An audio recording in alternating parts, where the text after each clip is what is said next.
Good late Sunday evening. I am certified meteorologist Nick Kelly. If you can believe it, we have made it to December 1st of 2019.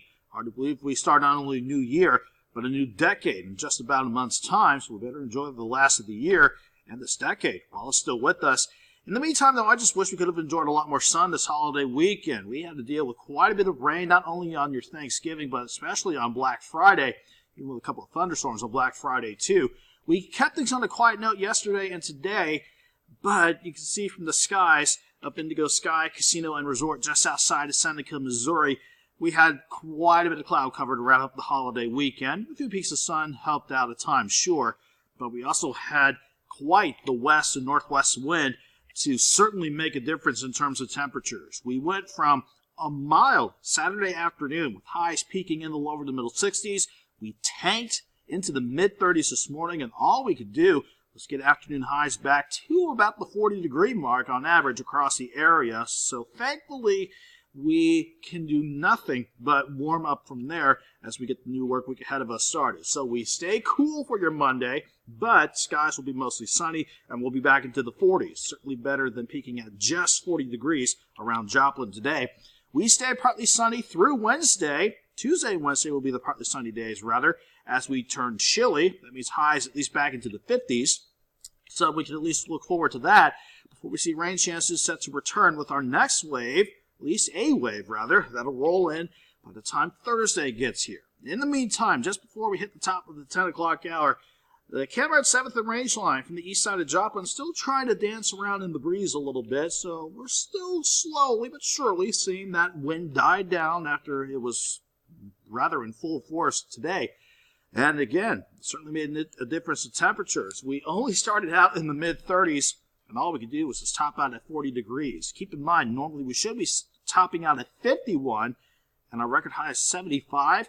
Set back, oh goodness, 37 years ago. So at the very least, that 75 degrees sounded pretty nice, but even though we're going to warm up, we're not going to see numbers like that anytime soon.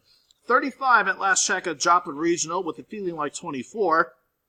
Thanks to that northwest wind at 20 miles per hour sustained, and we're still getting some occasional gusts near 25 miles per hour, but that is actually an improvement because throughout the day we had wind speeds between 20 and 30 with gusts a little higher than that.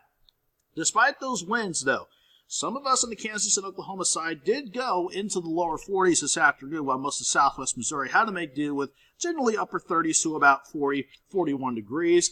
We'll do better in terms of those numbers by tomorrow afternoon, but we have to get past another cold night.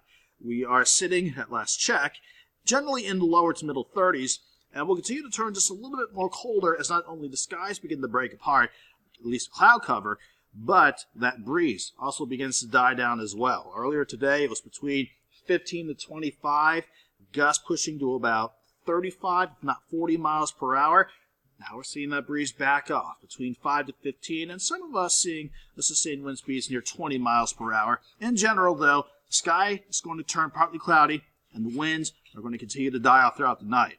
While that does lead us to a cold start in the morning with lows dropping off to eventually 28, we will see that result in really a good warm-up as we go into Monday. In fact, we'll be back near 40 as we start your Monday afternoon.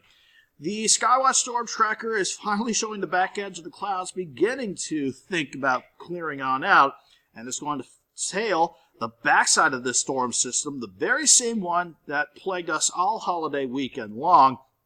Fortunately for us, we don't have to deal with any rain chances or snow tonight. That's going to be an issue for the Great Lakes, parts of the Appalachian Mountain Range, and of course parts of the Northeast where they're seeing quite a bit of snow to wrap up the holiday weekend.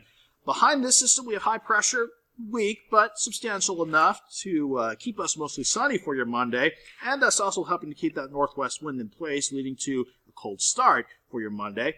Upstairs at the jet stream level, we're seeing this main wave, the same wave that gave us all the rain chances for Thanksgiving and Black Friday, scoot off to the east. We have one wave coming at us out of southern Canada. That could give us some clouds on Tuesday, but I'm watching this wave just off the shore of northwestern California. As soon as that gets its act together and heads our way, that will be our next chance for rain. And it's looking like Thursday is when that wave will roll on in. In the meantime, though, in the short term, we are looking pretty good for the rest of the night. Cloud cover will continue to go from mostly cloudy to partly cloudy. And as the clouds continue to break apart and that breeze dies down, we are set for a cold night, with overnight lows dropping off to about 28 degrees. Fortunately, we do nothing but rise from there on out as soon as we get past sunrise, with the lighter breeze at 5 to 10 miles per hour out of the northwest by noon, and more westerly. That's thankfully a more milder breeze, somewhat milder as we go into tomorrow afternoon. So we'll take that and send afternoon highs to about 46 degrees in Joplin, most of southwest Missouri in the mid-40s, middle to upper 40s, though, for southeast Kansas, northeast Oklahoma. So definitely a step in the right direction as we get your Monday underway and the work week and school week ahead of us started. And the long scheme of things, at least the long-term forecast, has that next wave out of Canada scraping just to our northeast on Tuesday. Not a lot of moisture with it. That'll keep us partly cloudy as we go through your Tuesday. Wednesday looks quiet overall, but we'll start to see more cloud cover build eventually by Wednesday afternoon and evening ahead of the wave that will finally emerge out of the Pacific and work across the western U.S. It doesn't do anything for us in terms of rain chances on Wednesday, but by Thursday, that is when we'll have our shot, our next chance rather, for rain. Doesn't look like anything too serious, so we'll still continue to keep an eye on that. And then once we get rid of that wave, we stay quiet for Friday and Saturday before we see this wave. This next one coming out of the Pacific, that, sticking with Doug's pattern, could bring rain chances in here by the end of next weekend and that following Monday. So the breakdown in your 7-day forecast will stay quiet, mostly sunny, and at least a little bit warmer tomorrow with highs to 46, 54 Tuesday, 53 on Wednesday. Morning lows generally in the lower to middle 30s. 57 on Thursday, so a decent warm-up before the rain chances sneak on through. 46 and dropping, so looking at a pretty cool, if not cold, day on Friday. Then we stay quiet on Saturday before rain chances sneak in by next Sunday.